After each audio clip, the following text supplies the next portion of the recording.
ಕೃಷ್ಣಾಯ ವಾಸುದೇವಾಯ ಹರಯೇ ಪರಮಾತ್ಮನೇ.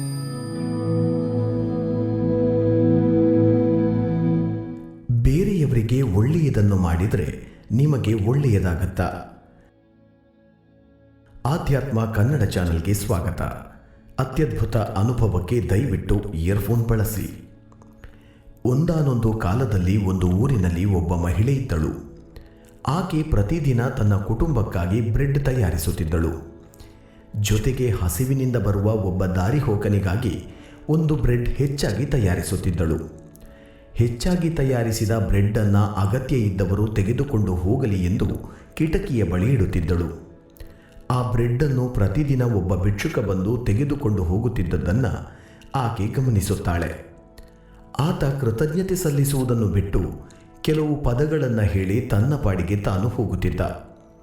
ನೀವು ಮಾಡುವ ಕೆಟ್ಟ ಕೆಲಸಗಳು ನಿಮ್ಮಲ್ಲೇ ಉಳಿಯುತ್ತದೆ, ನೀವು ಮಾಡುವ ಒಳ್ಳೆಯ ಕೆಲಸಗಳು ನಿಮ್ಮ ಬಳಿ ತಿರುಗಿ ಬರುತ್ತದೆ ಎಂದು ಆತ ಹೇಳುತ್ತಿದ್ದ.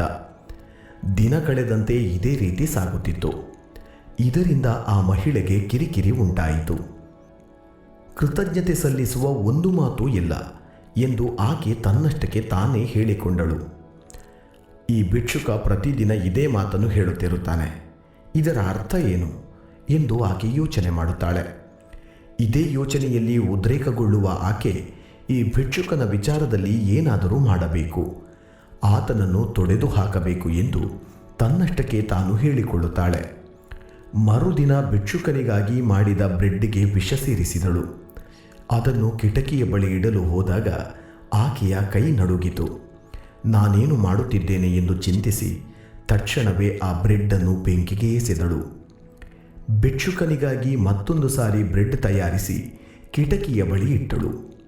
ಎಂದಿನಂತೆ ಬಂದ ಭಿಕ್ಷುಕ ಬ್ರೆಡ್ ತೆಗೆದುಕೊಂಡು, ನೀವು ಮಾಡುವ ಕೆಟ್ಟದ್ದು ನಿಮ್ಮಲ್ಲೇ ಇರುತ್ತದೆ, ನೀವು ಮಾಡುವ ಒಳ್ಳೆಯದು ನಿಮ್ಮ ಬಳಿ ಮರಳಿ ಬರುತ್ತದೆ ಎಂದು ಹೇಳುತ್ತಾ ಸಂತೋಷವಾಗಿ ಹೋಗುತ್ತಾನೆ. ಈ ಮಹಿಳೆಯ ಮನಸ್ಸಿನಲ್ಲಿ ಆಗುತ್ತಿರುವ ಯೋಚನೆಗಳ ಯುದ್ಧದ ಬಗ್ಗೆ ಭಿಕ್ಷುಕನಿಗೆ ಅರಿವು ಇರಲಿಲ್ಲ. ಮತ್ತೆ ಇದೇ ರೀತಿ ಆದಾಗ ಭಿಕ್ಷುಕ ತನಗೆ ಕೃತಜ್ಞತೆ ಹೇಳದೆ ಮತ್ತೆ ಅದೇ ಮಾತುಗಳನ್ನು ಹೇಳಿ ಹೋದನು. ಅವನಿಗೆ ವಿಷ ಹಾಕಿದ್ದ ಬ್ರೆಡ್ ಇಟ್ಟಿದ್ದರೆ ಸರಿ ಇರುತ್ತಿತ್ತು ಎಂದುಕೊಳ್ಳುತ್ತಾಳೆ. ಆದರೆ ಪ್ರತಿದಿನ ಆ ಮಹಿಳೆ ಭಿಕ್ಷುಕನಿಗಾಗಿ ಕಿಟಕಿಯ ಬಳಿ ಬ್ರೆಡ್ ಇಡುವಾಗ 2 ವರ್ಷಗಳ ಹಿಂದೆ ಕಳೆದು ಹೋಗಿದ್ದ ತನ್ನ ಮಗನಿಗಾಗಿ ಪ್ರಾರ್ಥನೆ ಮಾಡುತ್ತಿದ್ದಳು. ತನ್ನ ಮಗನನ್ನು ಹುಡುಕಿ ತರಲು ಆಕೆ ಎಷ್ಟೇ ಪ್ರಯತ್ನ ಪಟ್ಟರೂ ಸಾಧ್ಯವಾಗಲಿಲ್ಲ. ಹಾಗಾಗಿ ತನ್ನ ಮಗ ಹುಷಾರಾಗಿ ವಾಪಸ್ ಬರಲಿ ಎಂದು ಪ್ರಾರ್ಥನೆ ಮಾಡುತ್ತಿದ್ದಳು. ಒಂದು ದಿನ ಸಂಜೆ ಬಾಗಿಲು ಬಡಿಯುವ ಶಬ್ದ ಕೇಳಿ ಆಕೆ ಬಂದು ಬಾಗಿಲು ತೆರೆದಳು. ಬಾಗಿಲ ಬಳಿ ನಿಂತಿದ್ದ ತನ್ನ ಮಗನನ್ನು ನೋಡಿ ಆಕೆಗೆ ಆಶ್ಚರ್ಯವಾಯಿತು. ಆಕೆಯ ಪುಟ್ಟ ಮಗ ಬಹಳ ಸಣ್ಣಗಾಗಿ ದುರ್ಬಲವಾಗಿ ಹೋಗಿದ್ದ. ಮಗು ಧರಿಸಿದ್ದ ಬಟ್ಟೆಗಳು ಹರಿದು ಹೋಗಿದ್ದವು. ಆಕೆಯ ಮಗ ಹಸಿವಿನಿಂದ ಬಳಲುತ್ತಿದ್ದ. ಸುಸ್ತಾಗಿದ್ದ ತಕ್ಷಣವೇ ಆ ಮಹಿಳೆ ಸಂತೋಷದಲ್ಲಿ ಮಗನನ್ನು ಅಪ್ಪಿಕೊಂಡಳು. ನಂತರ ಆಕೆಯ ಮಗ ತಾಯಿಯನ್ನು ಮಾತನಾಡಿಸಲು ಶುರು ಮಾಡಿದನು.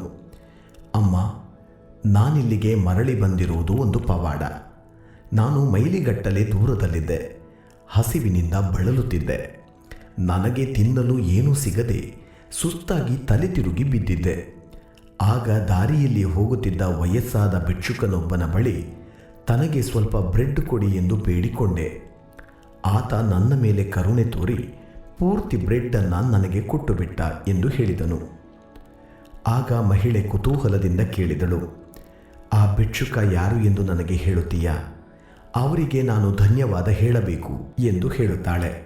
ಆಗ ಮಗನು, ಅಮ್ಮ, ಅವರು ತಮ್ಮ ಬಗ್ಗೆ ಏನನ್ನೂ ಹೇಳಲಿಲ್ಲ, ಕೆಲವು ಮಾತುಗಳನ್ನು ಹೇಳುತ್ತಾ ಹೊರಟು ಹೋದರು. ಅವರು ಹೇಳಿದ ಪದಗಳು, ನೀವು ಮಾಡುವ ಕೆಟ್ಟ ಕೆಲಸಗಳು ನಿಮ್ಮಲ್ಲೇ ಇರುತ್ತದೆ, ನೀವು ಮಾಡುವ ಒಳ್ಳೆಯ ಕೆಲಸಗಳು ನಿಮ್ಮ ಬಳಿ ಮರಳಿ ಬರುತ್ತದೆ. ಮಗನ ಮಾತುಗಳನ್ನು ಕೇಳಿ ತಾಯಿಗೆ ದಿಗ್ಭ್ರಮೆ ಉಂಟಾಯಿತು. ಆ ವ್ಯಕ್ತಿ ಯಾರು ಎಂದು ಆಕೆಗೆ ಗೊತ್ತಾಯಿತು. ಒಂದು ದಿನ ಆತನಿಗೆ ಇಡುತ್ತಿದ್ದ ಬ್ರೆಡ್ಡಿಗೆ ವಿಷ ಹಾಕಿದ್ದನ್ನು ಆಕೆ ನೆನಪು ಮಾಡಿಕೊಂಡಳು. ಒಂದು ವೇಳೆ ವಿಷ ಹಾಕಿದ ಬ್ರೆಡ್ಡನ್ನು ಬೆಂಕಿಗೆ ಹಾಕದೆ ಅಲ್ಲಿಯೇ ಇಟ್ಟಿದ್ದರೆ ಅದೇ ಬ್ರೆಡ್ಡನ್ನು ಆಕೆಯ ಮಗ ತಿನ್ನುತ್ತಿದ್ದ. ಆಕೆಯ ಮಗ ಪ್ರಾಣ ಕಳೆದುಕೊಳ್ಳುತ್ತಿದ್ದ.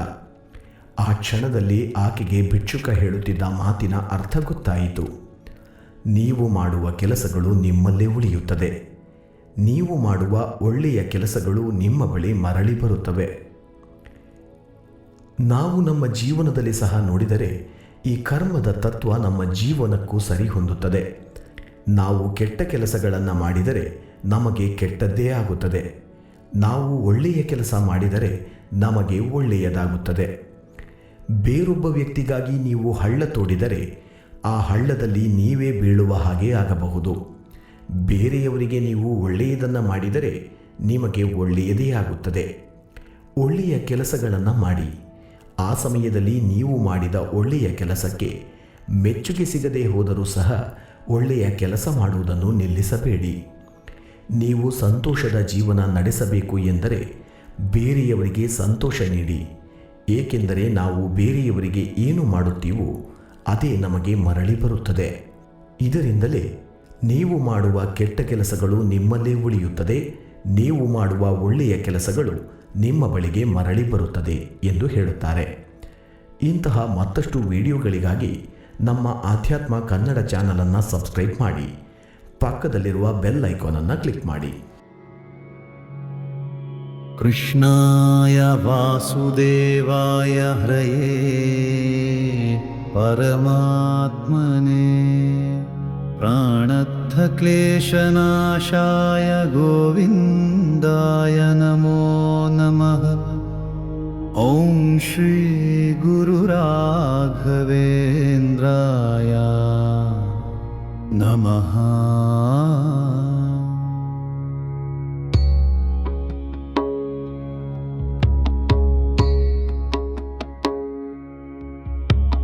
ಕೃಷ್ಣಾಯ ವಾಸುದೇವಾಯ ಹರಯೇ ಪರಮಾತ್ಮನೇ ಪ್ರಾಣತ್ಥ ಕ್ಲೇಶನಾಶಾಯ ಗೋವಿಂದಾಯ ನಮೋ ನಮಃ. ಓಂ ಶ್ರೀ ಗುರು ರಾಘವೇಂದ್ರಾಯ ನಮಃ. ಕೃಷ್ಣಾಯ ವಾಸುದೇವಾಯ ಹರಯೇ ಪರಮಾತ್ಮನೇ ಪ್ರಾಣತ್ಥ ಕ್ಲೇಶನಾಶಾಯ ಗೋವಿಂದಾಯ ನಮೋ ನಮಃ. ಓಂ ಶ್ರೀ ಗುರು ರಾಘವೇಂದ್ರಾಯ ನಮಃ.